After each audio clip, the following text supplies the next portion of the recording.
Hi, and welcome to Geno's Picks, my NFC East preview. Let's take a look at the odds. There you go.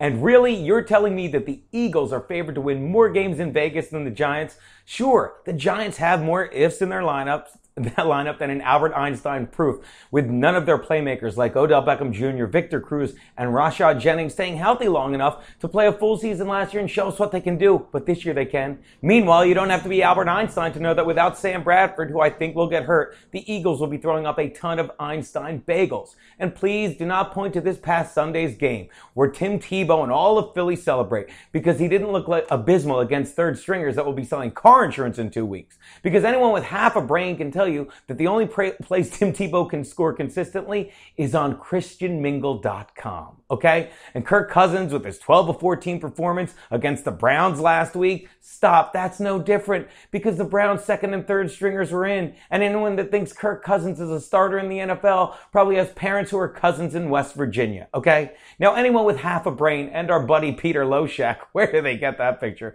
can tell you that while there is often only a slight difference on paper between the starting and third string quarterback, it's the little things on the field that separate them, like how well they go through all their reads, okay, and their pocket presence, and most of all, their leadership on the field that places them in reality farther apart than the bones in Niles Paul's ankle. Look, Washington, that injury is going to be big because he was named the starter because he was a better run blocker than Jordan Reed, who always looks like a specimen, but he's a glorified wide receiver who is so fragile that he can't stay healthy, which is why you're less likely to see Jordan Reed in a game against Dallas and more likely to see Jordan Reed in Dallas Buyers Club. Yeah, and just like that movie, I think Washington chances are slim this season.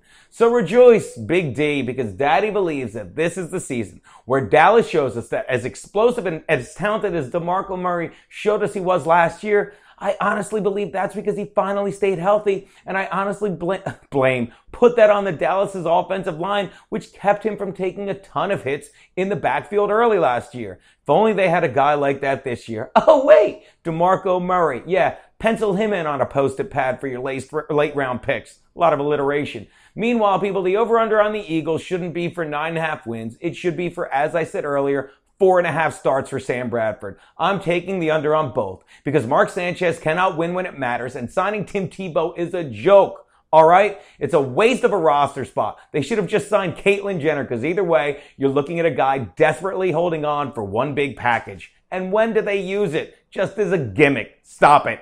Bet the over on the Cowboys. Bet the under on the Skins and stay away from the Giants because their future this season will be decided on the injury report. Those are Geno's picks for the NFC preview.